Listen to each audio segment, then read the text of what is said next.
अस्सलाम वालेकुम। My name is Chaudhary Aamir and welcome to travel visa centre. उम्मीद करता हूँ कि आप सब लोग ठीक होंगे। आज जो मेरी वीडियो है मेरे एक क्लाइंट के बारे में जिनका यूके का टूरिस्ट वीज़ा 6 मंथ के लिए इशू हो चुका है। आज हम इसमें डिस्कस करेंगे इनकी प्रोफाइल, इनकी इनकम, इनका living Spence, trip cost, saving और कौन से डॉक्यूमेंटेशन हमने साथ अटैच किए थे। आप लोगों की स्क्रीन पे नज़र आ रहा होगा इनका यूके का विजिट वीज़ा जो कि 6 मंथ के लिए इशू हुआ है। पूरे यूट्यूब में कोई भी बंदा ऐसे किसी की प्रोफाइल के बारे में एक एक डॉक्यूमेंटेशन लिविंग एक्सपेंस जिसमें कह सकते हैं आप monthly income trip cost saving कुछ भी नहीं बताता। जस्ट यही बताया जाता है कि इस बंदे का यूके का विजिट वीज़ा इशू हो चुका है। बट मैं यूट्यूब में वाहिद ऐसा पर्सन हूँ जो मैं हर एक डिटेल हर एक चीज़ आपसे डिस्कस करता हूँ कि इस बंदे की प्रोफाइल कैसी थी जिसका वीज़ा इशू हुआ है। आज से कुछ दिन पहले इन्होंने हमसे कॉन्टैक्ट किया हमारे व्हाट्सएप नंबर पे और इन्होंने हमारी फ़ीस पे की जो कि 10,000 रुपीज़ है केस रजिस्ट्रेशन की। और इन्होंने अपना केस डिस्कस किया। तब तक इन्होंने अपना फॉर्म जो है वो ऑनलाइन भर चुके थे, वीज़ा एप्लीकेशन फॉर्म जिसे कहते हैं। हमने चेक किया तो इनके स्टेटमेंट में जो कि बिज़नेस और पर्सनल थी उसमें काफ़ी मिस्टेक्स थी और फॉर्म में भी काफ़ी मिस्टेक्स थी। इसीलिए कहते हैं किसी भी प्रोफेशनल की हेल्प ले लेनी चाहिए क्योंकि जिस बंदे का ये काम होता है उसको पता होता है कि इसको किस तरह से डील करना है। उनका जो वीज़ा एप्लीकेशन फॉर्म था उसमें जो इन्होंने ट्रिप कॉस्ट लिखी हुई थी वो 5,000 पाउंड लिखी हुई थी। जबकि पास इनके सेविंग जो थी वो 6500 पाउंड थी। यानी कि 1500 पाउंड इनके बैंक एंड पर्सनल अकाउंट में पड़ा रहता, जो कि कुछ भी नहीं था। और 5,000 पाउंड जो कि यूके खर्च करने जा रहे थे। इस चीज़ पे हमेशा वीज़ा अफसर ये रिफ्यूज़ल लगाता है कि आप अपनी इनकम से ज़्यादा यूके में खर्च करने जा रहे हैं। वो 2.5 महीने की, 3 महीने की, 4 महीने की इनकम है।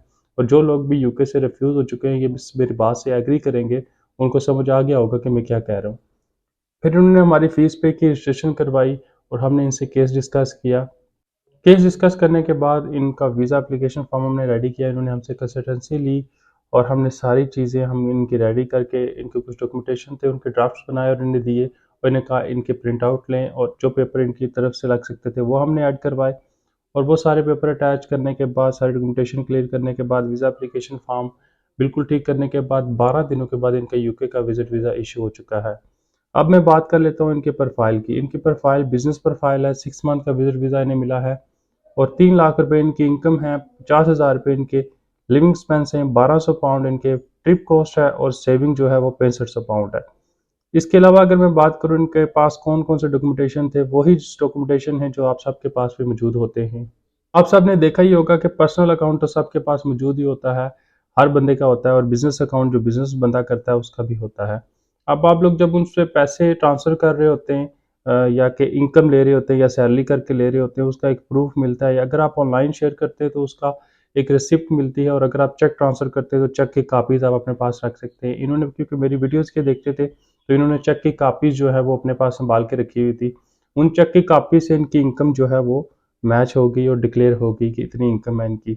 इसके बाद जो टैक्स रिटर्न थी उनको हमने रिवाइज़ करवाया था इनकी, क्योंकि उसमें इनकम जो थी वो थोड़ी कम थी तो हमने थोड़ी बढ़ा दी क्योंकि हमेशा इनकम कम नहीं होनी चाहिए, ज़्यादा होनी चाहिए टैक्स रिटर्न में।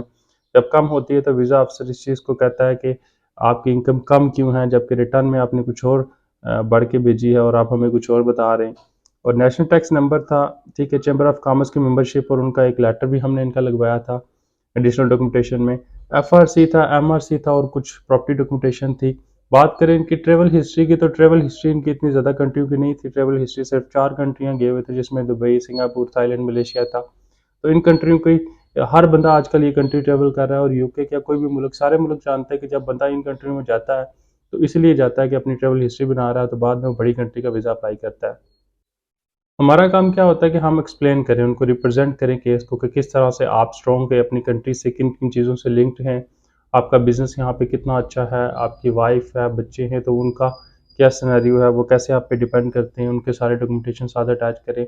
उसके बाद जो आपका पर्पज़ ऑफ विज़िट है उसको किस तरीके से लिंक करें आपकी प्रीवियस हिस्ट्री से, या फिर आप अभी फ्रेश पासपोर्ट पे अप्लाई कर रहे हैं तो किस तरीके से उन्हें एक्सप्लेन करें कि आप क्यों ही सिर्फ़ यूके जाना चाहते हैं या किसी भी कंट्री का, यूरोप जाना चाहते हैं या स्पेन, आप फ्रांस का वीज़ा अप्लाई करें। तो हमारा ये होता है कि हम उनको रिप्रेजेंट करते हैं अच्छे तरीके से कि आप इसलिए यूके, इसलिए यूरोप जाना चाहते हैं।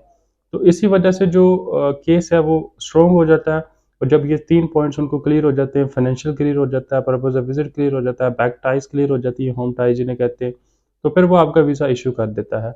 हमारी कंसल्टेंसी लेने का मतलब ये होता है कि आपकी फ़ाइल को जितनी भी उसमें गलतियाँ हैं उनको रिमूव कर दिया जाए, उनको किसी अच्छे तरीके से रिप्रेज़ेंट किया जाए और गलतियाँ बिल्कुल नज़र ना आएँ, और आपके जो पासपोर्ट है, जिस पे अगर कोई ट्रैवल हिस्ट्री है, अगर आपके डॉक्यूमेंटेशन है, उनको एक स्ट्रॉन्ग शो करके, उनको अच्छे तरीके से रिप्रेज़ेंट करके उस पे एक अच्छा-सा लेटर लगाएँ और उन लेटर्स में हर एक चीज़ एक्सप्लेन हो। बेशक वो आपकी फैमिली के वेयरअबाउट्स के बारे में हो, बेशक वो आपकी बिज़नेस के बारे में हो, हर एक चीज़ को इन रिटन दें और इन रिटन के साथ सपोर्टिव डॉक्यूमेंटेशन भी साथ अटैच करें, क्योंकि जो चीज़ आप डिक्लेयर करते हैं अगर उसका कोई डॉक्यूमेंट नहीं देते तो वीज़ा अफ़सर उनको नहीं मानता। वीज़ा अफ़सर का डिस्क्रेशन होता है, अगर वो चाहे तो उसका डिसीज़न है, उसकी जजमेंट है कि वो वीज़ा दे या ना दे, और होम ऑफ़िस उसको कुछ नहीं कहता, क्योंकि वो वीज़ा अफ़सर पे डिपेंड कर रहा होता है। अगर आप उस पे अपील भी करते हैं तो फिर भी वीज़ा अफ़सर की मर्ज़ी होती है और वीज़ा अफ़सर के ऊपर आ जाता है इंटीग्रेस मैनेजर, वो डिसाइड करता है कि अब इनको वीज़ा देना है कि नहीं देना।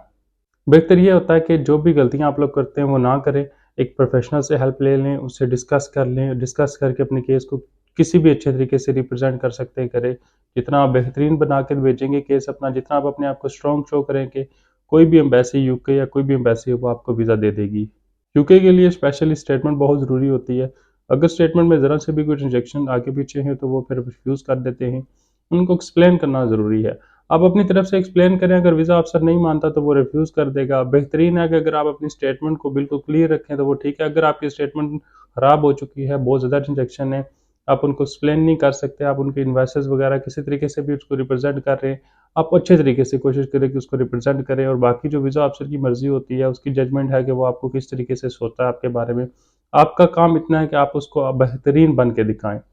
आप में से कोई बंदा यूके का विज़िट वीज़ा अप्लाई करना चाहता है तो मेरा व्हाट्सएप नंबर स्क्रीन पे आ रहा होगा, मुझसे कॉन्टैक्ट कर सकता है। व्हाट्सएप नंबर पे मैसेज करके रजिस्ट्रेशन करवाएँ और फिर आप मुझसे बात कर सकते हैं, फिर केस की डिस्कशन होगी। और कोई भी बंदा यूरोप का, यूएसए का, कनाडा का, किसी भी कंट्री का वीज़ा अप्लाई करना चाहता है तो मुझसे कॉन्टैक्ट कर सकता है। उम्मीद करता हूँ कि आज की वीडियो से आप लोगों को बहुत हेल्प मिली होगी। अगर ज़रा से भी हेल्प मिली हो तो मेरे चैनल को सब्सक्राइब कर लें। मिलता हूँ नेक्स्ट वीडियो में, दुआ में याद रखिएगा। अल्लाह हाफ़िज़।